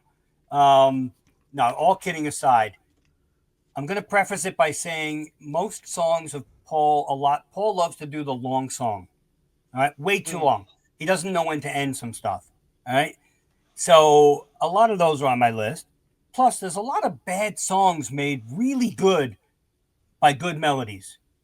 So, I mean, bad songs which have incredible melodies. And I'm going to give credit to Tom Frangione here because he even said to me, we were talking the other day, even like Yesterday, which is not a solo song. But if you listen to the lyrics, why she had to go, I don't know. She wouldn't say, everything is great. But then I said something. Forgot what he said. There was a great line. Oh, I'm sorry. And I love her. He's talking. I give her all my love. That's all I do. And then it's a love like ours could never die as long as I have you near me. No, it should be as long as I have her near me. What do you want with me? Right. It's her. You're still talking about her. So Paul's lyrics even then were, suspect, but made by a great, great melody, great song. We could forgive that. Oh my God, there's so many of those. I won't even get into it, but it's very fun to talk about. But here's my list. The obvious, Bip Bop. I can't stand it. All right. Yeah. All right. Let's just go the obvious. All right. Yes. More Smooth. Oh. London Town is my favorite McCartney album. I'm telling you right now. For you McCartney fans on this, and you are, London Town, please give me that album because it's my favorite. All right. For whatever reason, I have my own reason. But it's just long and weird. We could go down a rabbit hole with London Town these days because it's just so frustrating that we're not getting it with the second batch of the SHM CDs, which if you look at it, it should be ending with London Town and not Wings Greatest. Yes, but maybe they're gonna. Maybe it's on the way. That they keep saying that, but anyway, you're gonna kill me for this one, people. But I can't help it. It's boring as get out to me. Waterfalls. Oh, I hate it. Listen, honestly, it was on my bigger list. Oh, good. So I agree with you. I agree with you on Waterfalls. Listen, it's if he would have shortened that by one verse, don't talk about the motor cars or the polar bears and whatever. Just there's a radio edit for you, Mitch. You can listen to that. It's shorter, and it's still boring. And the video is even more boring. I don't care. I'm sorry. Wow. And you would think that a video would make it more, better. And I watched the video, and I'm like, maybe he should get hit by a motor car. I mean, it's horrible. I mean, I love Paul. Don't write me. I love Paul and the Beatles. Believe me, I do. I just don't like Waterfalls. Right? I don't. It's when I hear it, and I'm a huge McCartney 2 fan. Wow, I am in the minority there, but I like bogey music over Waterfalls. I do. Okay. That's me. I love it. I love Temporary Secretary over Waterfalls. One of these days, by the way, should have been a single, but that's another story. Yes. Yeah. Anyway, so I do know my McCartney too. So Waterfalls, blech. Anyway, The Man. Oh my God, there's a man. Oh my God, yes. I wish The Man wouldn't have played the Game of Life so well. I wish he wouldn't have been on that album. Oh my goodness. I mean, I love his collaboration with Michael Jackson. This one's just too corny. Sorry. Even the little riff, nice little riff. Yes, it's a great melody. But oh my God, the man when that song comes on, and I know that it's a rocking guitar in the beginning too. Yeah. And when it comes on, I'm like, oh, that's gonna be cool. And then you hear this man. It's like, oh, come on, no, come on, people. Because all right, we up to 4. I should have been writing these down. Damn it. All right, well, I got 4. I was 4. Yeah, I got a few more if you don't mind. Go. All right, please. Motor of Love. Oh, another Tom likes that choice. Motor of Love. It was a 6-minute it. song, and Too it's long. Motor of Oh My God. You know. Yes. Too long. It's a beautiful song, but if he would just cut it down to 3 minutes. My God, not bad 6 closer minutes. too. I think it's a terrible goodness. album closer as well. Wow. Yeah. Whew. You're gonna hate me for this one, and I have a reason for it. Rough Ride. I don't like it. Okay. I didn't like it in concert. His voice was rough. We know that. I mean, because he was first coming back in '89, his voice wasn't up to speed. Right. After the next few tours, his voice was great, and I loved it. But Rough Ride, my God, I just there's nothing to it. Yeah. Right. Not a favorite. I can see that. I can see that. Yeah. All right. Moving on to Off the Ground. Yes. Biker like an icon. Come on. I mean, I don't give a damn what he said about it. Oh, Nikon. It sucks. There was a girl. She was okay. Good. I don't care. You know, it was a biker like an icon. What the hell are you talking about? And he performed What does that live. mean? And then he liked it so much it had to be in the live set list too. Well, yes, I know. But, well, all right. And you know what? I have one at the end that I added at the end, but I'm going to bring it to here because of what you guys just said. Oh, God, help me for this. Sea Moon. Okay. Sea Moon, he's in love with. Too much. Yes, he is. Too much in love with loves that it. song. Too much. I don't know what he loves about it, but L7, oh my God, L for loser, but not L7 like what the hell is this song? It's so long, and it's a good little tune if you're playing for sound check, which he does now. Thank God he took it out of the set. But oh my God, if I hear Sea Moon again, if I never hear Sea Moon again, I would actually be. Let's not be L7. You know, it's a square in a box. Heaven? Oh, what does that all mean? You know, it's just the reggae thing in Jamaica, know. and it's probably more he loves it because he remembers, vacationing with Linda and the kids and stuff. It's not the Linda on that one, I think. But he is in love with that song, though. I mean, forever with that song. And quite frankly, whatever the meanings are to him, and God bless him. You could put out whatever you want, but you're asking me what I think, and I don't like it. All right. Okay. So, all right. Let's keep going. If you wanna. Okay. Oh my Yeah. God. Yeah. If you wanna love me again, I don't wanna anymore. Cut that one out of Flaming Pie. Gone. Yes, I'm done. I don't wanna. I'm sorry. And I love Paul and that Flaming Pie. My God, what an album! But that's one of 3 songs on that album that could go. Well, here we go. Right. Really love you. Out. You're exactly. Gone. Yep. What are you doing to me? Had that. These jams. You put out some incredible stuff on the CD singles. For all of these albums. I don't need Really Love You. What? No, he's like Tom said Broomstick, but you know what? You know what? Yeah. Just make Flaming Pie an 11-track album. If you want it, Really Love You and Used to Be Bad. Gone. I know it's Steve Miller. Gone. But crap. Sorry. Yes, gone. I totally agree.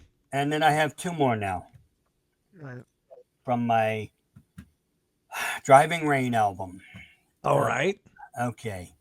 The lead single, From a Lover to a Friend. Ooh.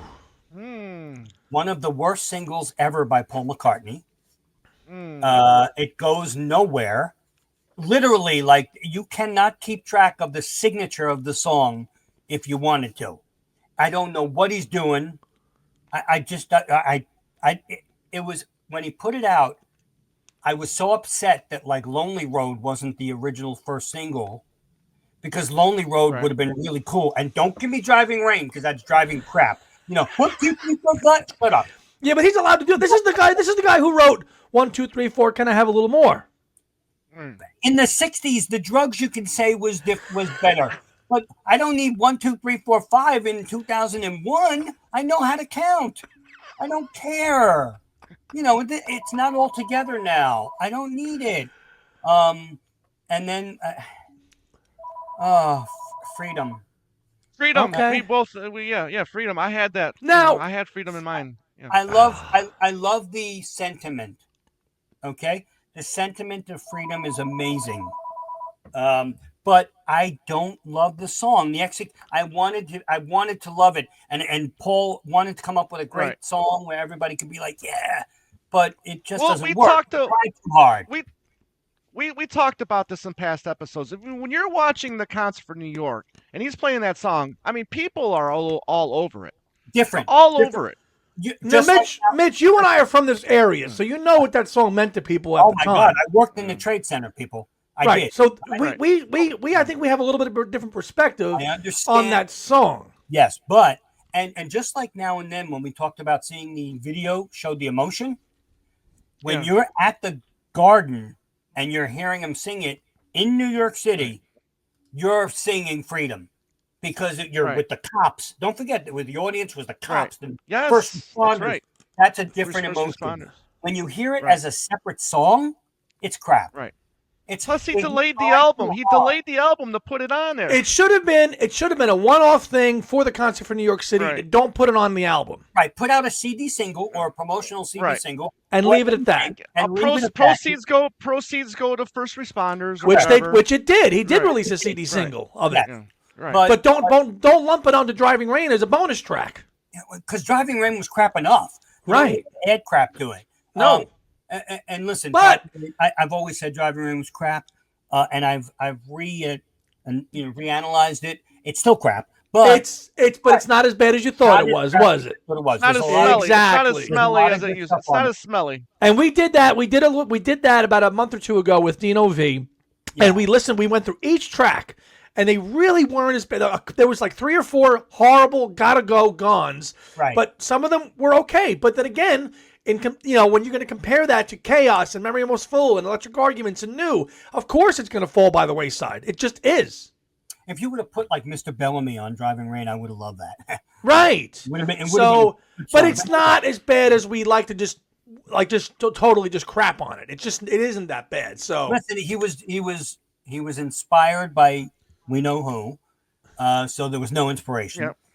And on it also, we know that, Riding to Vanity Fair was really about her, I mean, and how, so you don't know what emotions he's feeling on this album. And I think it came through with the album. I like Magic. I like Your Loving Flame. Those could have been the first single too. From a Lover to a Friend was a weird choice. And then for him to do that song at the concert for 9/11, that bad. was bad, not a bad. Yeah. You know what I love about your list, Mitch, is that you only had 2 Wings songs out of those 10. Not bad. So all right. So Wings meaning Morse Moose and Sea Moon, right? And maybe Bip Bop if you want to include Bip Bop. I'm a big lover of the Wings songs. I mean, Wino Junko, even all the Jimmy McCulloch. I love all that stuff. Venus and Mars is a favorite of mine. London Town favorite. Even Must Do Something About. I love all that stuff. So I tried hard to come up with stuff from those albums. I couldn't. I really couldn't. Because they're what's wrong with that? Hey, you had Pipes of Peace represented with the man. So I mean, there's a couple on Pipes of Peace I could have done with Hey Hey and. Hey for sure. Yeah. Tony Tug of Peace. He calls it Piece of Poop. I mean, instead of Pipes of Peace, he calls it Piece of Poop. Tony Tregardo. Yeah. Yeah. So listen, that's my list. There's probably more. There are some McCartney songs that just, I was thinking about What's That You're Doing too, but only because it's over 6 minutes. But it's Stevie Wonder and it's funk and it's really good. I like that. It is. That could have been shortened though. But right, yes, agreed. But yes. It's still a great song, but that's just too long. But that's my list. And all right, well, I'm glad we were able to get that snuck. It was almost like we got a twofer here. We got Now and Then, and 1 year on, and we did get Mitch's list of his top 10. Any honorable mentions you got laying around there you want to throw in before we close it out? Oh God, all of McCartney 3. I'm sorry. No, I'm kidding. I'm actually not. Am I kidding? No, I love the Winterbird, whatever the last song, but that was from 1992. So, right. And I know you guys. I don't know. Have you guys speculated about a new McCartney album because he talked about it? Yeah, but we're Yeah. thinking after the tour, sometime in 2025, maybe before a US gig. I'm hoping this is the one time I am Spring. hoping I'm AI hoping is spring. AI is used Mm. to help his voice. That's all. Because and I'm not knocking on him, and this is not the knock. All right, because if you listen to him doing Now and Then live, he's got the warble. I mean, he's got the warble and everything now. It's just he's old, and you can't help it. Sure.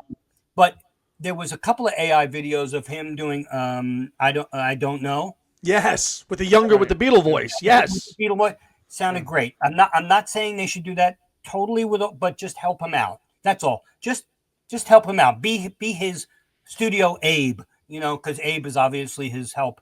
Yeah, with Abe is a big support with the backing vocals. Yeah. If we can use AI to not create Paul, but just help him a little. That's all, because of the way his voice has aged. And again, this is not a knock. This is just fact. So maybe on the new album, I'm hoping that they do that. A little of that. All right, that's an interesting take I haven't heard before yet. So that's pretty cool. All right, so Mitch, what's going on with Fab Four Free for All? What's the latest? We haven't done a show in a while. We've had, unfortunately, all of us have had family issues, health-wise. Unfortunate, and it's very hard to get together. And we do a free show, so people yell at us all the time. They say, "How come you not? My God, you used to do it every week." Yeah, and now we're older. We've been doing it for 15 years. So 15 years ago it was easy, but now I've got older kids, 22 and 21. We have older parents. My father-in-law, 96, and my mother-in-law, 95. Wow. God bless them, still around. God bless. One of them was in the hospital for a month, and so it's very tough to get together. We're going to be getting together actually this weekend, but we try to do as much as we can. That's why we have a lot of content on our page to engage people and actually keep us going. But we're still together. People always say, you guys still together? Yes, we are. I do want to put a plug in, if you don't mind. Please. I wrote the book Beatletoons about the Beatle cartoons. And yes, this was great, by the way. This was awesome. Yeah, Andrew from Parlogram, you should look at his YouTube channel and subscribe because he's essential to Beatle history and a great archivist and a great historical person. He is the video equivalent of Mark Lewison. He and I collaborated on a script for the Beatle cartoons, and it's 26 minutes. It's his latest one as of today. There'll be another one dropping tomorrow as of this taping. But it has over 200,000 views right now. And it's the highest one for him in the time span in a week. 200,000 views. It's ridiculous. He usually gets about 25 to 45,000 in a week. And this one, 200,000, 2,000 comments. I'm very proud of it. He did a great job. Absolutely stunning job. He always does. I'm very proud to have provided the archive stuff to him and, contributed with the script. And he changed some stuff, obviously, because, he had to make it for him. But if you can, check it out, because if you don't know anything about the cartoons, well, you can find my book. But this 26 minutes, this gives you a really good history and fun, too. And the way he does it is fun. So just a plug for Andrew. You'll see that video. The link is below. Check that out. That's Parlogram. And most of our viewers and listeners, I think, if you know that channel and all his content. I mean, he drops videos every week. And I've subbed for a long time. And he's awesome. Stuff. I just love watching it, whether it's 5 minutes or 26. Right. It's beautiful stuff. And I'm glad he's keeping the legacy alive the way he is, because he also talks about, all the best places to find music, whether it's this country or this country, meaning Beatles. And he's done some other things, like he just did one for the Zombies Odyssey and Oracle, which is a great video too. So I implore everybody to go check out his, if you haven't already. So and congrats on that, Mitch. Well deserved, because obviously you wrote the book years ago, and now you're getting recognized still for it, and I think that's a great way to do that. Well, yeah, he's just really good with everything he does. So it really wasn't me. I'm not taking. I'll take credit for the script, but the way he puts it together is just amazing. So his post-production skills are awesome. He just does it. I don't know how he finds the time. He does awesome job, Andrew. Yeah, he does. Partner, Talk More Talkers is having a show on Monday night. Monday night, the 18th, and guess what we're talking about? We're talking about the new the new mix of Living in the Material World. This is And the Which one is Amazon that? I know you got Clear. the Amazon Clear. The That's Amazon Yeah, this Clear. is unavailable, the Clear. Yeah, but it's yeah, which unavailable is, as I of mean, now.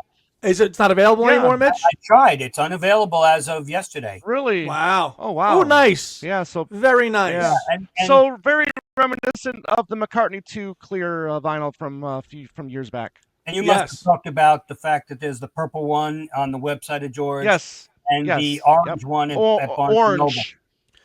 And the Yes, orange one, yeah. one. Yeah, and if you were like Tom and I, and you ordered it from georgeharrison.com, you don't have it in your possession yet because it's still shipping. Right. Really? Tuesday is what, Tuesday, Yeah, we're gonna Tuesday get now it. is when I'm here. Don't have it. Yeah, well, And that's like one of my longest days at work too. So I'm sitting at work, I'm waiting for it, 'cause I Yeah, can't that's go again home now I because got when, work. when it was launched, it wasn't available on Amazon. Of course, now it's on Amazon and you can get it, Right. in a day. But we wanted to Right. buy it from George's site and support just the estate. a little plug here, not a plug, but just a little PSA, if you don't mind. Please. A lot of people have been asking about Merch Bar, the merchant, that keeps saying we have it for less, we have it for Right. Yeah, they had every time I've ordered from Merch Bar, I haven't gotten it. Now other people have, so don't get me wrong. I'm not saying it's a scam. It's not. But there are so many production delays and in terms of getting you your stuff that in my opinion, I would stay away. I'm not saying they're Okay. scam. I'm not saying if just for, and I don't want to get sued here. I'm just saying that from my experience, it hasn't been a great site to buy stuff. So if you're thinking about it because the prices are so low, and they are, just think twice. That's all I'm saying. Buyer beware. Yes, buyer beware. They're not a scam site. They're a very legitimate site, and a lot of people have gotten them a lot of good stuff at a lot of good time. But just in my personal experience, I can't recommend them. That's all. Just watch out. Very Caveat. good. Yeah, and there's No, so many that's places to great. get it from. That's great. Thank you for that, Mitch. And there's so many different places to buy music from now, and deals, and to get things from. And it's just a little frustrating. Tom and I bought this on day, the day it was announced from George's site, and here we then are you pay- now, and we don't have it. Right. Yeah, but not only that, you buy it from the site, and then 3 days later, you see that places like Collector's Choice have it for, Oh yeah. $80 less. And, Yeah. like with the Beatles US box, people went nuts and bought it because it was limited. They went out and got it $3.29 on the Beatles site, and then they could have gotten it every place else with discount codes and everything for like $2.49 total. So it's unfortunate that you rush out to get it because you want it because the Beatles told you it's limited, and limited. It's not like the mono album. I was told it's going to be sold until it's not. So is that limited? I think the mono was only like the mono box was only like 10,000 or so, and that was it. Right. Numbered. That's still a lot. but- That's still a lot. Yes, I mean, compared today, that's a lot for today's That's fan sold base. out, I think. and that you can't get it for under $2,000 Yep. for the box when it was like what $300. Well, the But Cube sold out several times on Lennon's website, and then they somehow found more, but I think it's officially sold out now. See it over my shoulder, Mitch. I know you want that cube. I don't listen. I get a hernia from lifting my phone. I don't need a 40-pound cube of John and Yoko material giving me the hernia. If I'm in the ER, how'd you get the hernia? Lifting mind games. 39.6 pounds or whatever it is. That's exactly what it was. Yeah. And quite frankly, I don't think we're ever going to see those kind of boxes again, in my opinion. Probably not. No, we're not. No, probably not. We're not. See? We're certain because we didn't get an Uber Living in the Material World. We got a Super Deluxe. No. We didn't get I an think Uber. I think they do listen to fan bases. I mean, there was a lot of bitchiness going on. Not around, even the bitching. I think it's this. It is. Yeah. You can say a product sold out, right? For $1,350, the cube, right? Right. You'd say it sold out. Did you make money on it though? By the time there's shipping and production delays and all that other stuff, I don't know. I'm just Was saying. it as a business model? Right. Was it profitable to Correct. do a 1,100 Right. run Right. of these? Well, whatever. because- Yeah. You can still buy the crates. Uber. You All can things still was buy the fast. crate. Yeah. You can still buy the crate. Yeah. Yeah, but do you want $1,000 chair? I mean, because you're sitting on it, and that's all you're doing. I mean, I keep saying, And again, they should listen to the fans. If they would have just released the Gnomes as a separate little thing, like even $50 for the set of 3 Gnomes, I would have bought it in a minute, because I would have put it on my shelf. I would have put it on my computer, anywhere. To me, those Gnomes and George, the statues, pewter they were or are, Right. I would have bought that, because that is indicative of All Things Must Pass. That's the cover. Right. I don't Right. need the bark of the tree, and I'm Beads. not trying to be funny. I don't need the bark of the tree and tarot cards or whatever was in that thing for $1,000. I just don't. And look, kudos to anybody who bought it and is loving it and is sitting on it or whatever they're doing. I don't. When you bought the crate. Yeah. Yeah, we both did. Yeah. Look, You opened it. look. When was the last time you opened it? A few months ago, What did you do? Why? I played some of the vinyl in it. Okay. All right. And then the gnomes and George are on my mantelpiece in the There you fireplace. go. Right. See, stuff like the single. I don't play it. I don't take it out once a week. To your point, Right. I did buy it maybe once a year. When around George's death or whatever, I'll dust it out, or his birth, and I'll play it. I'll listen to it. Do I play it every single day and touch it? No, I don't. Okay. Singles So- box, same thing. It's We're actually talking the about single. box, right? You said, do I take it crate. out and play it and touch it? Yeah. You might go talking about blind, the right? box. You don't want to take it out every day. But the singles box I see behind you, the McCartney single box, that to me is worth it. You know why? That's vinyl. It's easily storable, because you could put that on the shelf, take off the top, and pull out the vinyls. And yes, Right. I know, about $600. Yes. But Mm-hmm. to me, look what you're getting. You're getting 80 something singles. If you divide 600 divided by 8, where you're going to, and you're getting exclusive content. You're getting Right. stuff that I want to come home. Even Yes. for you, no singles. We never had vinyl. That's different. Value for money. Value for money. Yeah. $600, considering what you're getting, amazing. And that sold Yep. out. I didn't get it.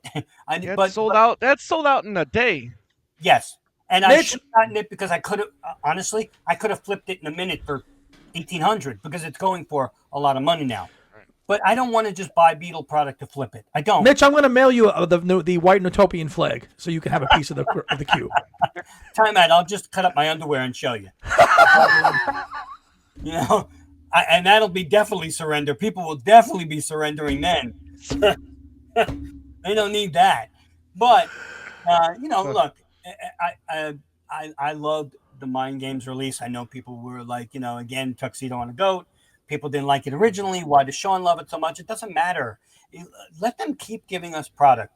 It'll be up to us whether to buy it or not. Correct. Whether it's Yes. now and then, Mind Games, Living in the Material World, we'll buy it or we won't buy it. We're not just going to buy it because we're Beatle fans. A lot of people will, but most people will buy it because they love it and have a fond memory attached to it. And a lot of people have a lot of attached memories to Living in the Material World because of where they were at the time or what it means to them. And that's great. And if that's the case in the future, great. I don't want them to stop. If we don't buy it and they stop, then the legacy gets skewed. Sure.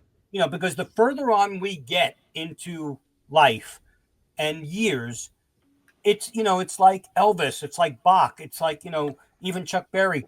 How many people are talking about Elvis and Chuck Berry now? The Beatles are a different story. Their impact was different. And I think Beatles 64 will show that and add to their legacy for a long time.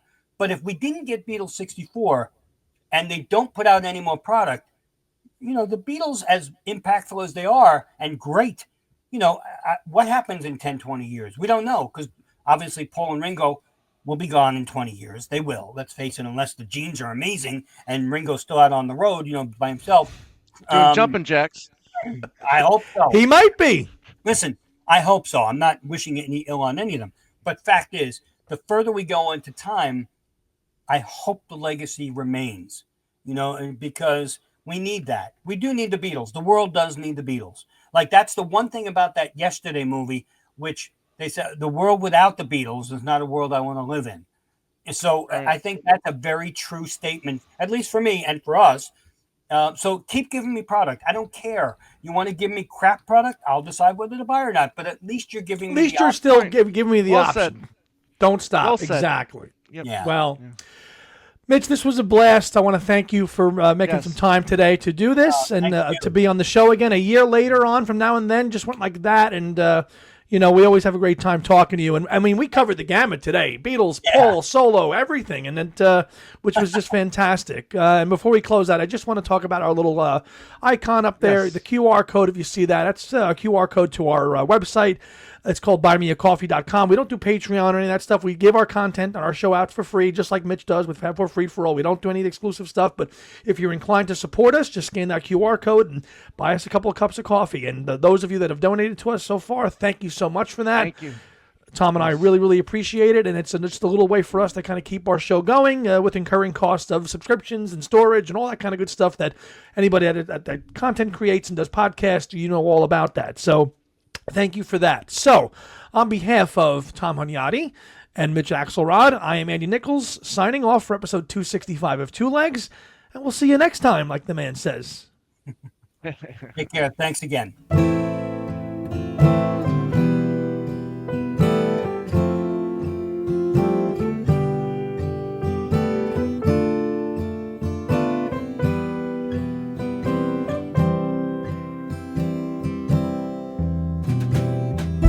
Listening to Two Legs, a Paul McCartney podcast, hosted by Tom Hunyadi and Andy Nichols, with musical contributions by Dylan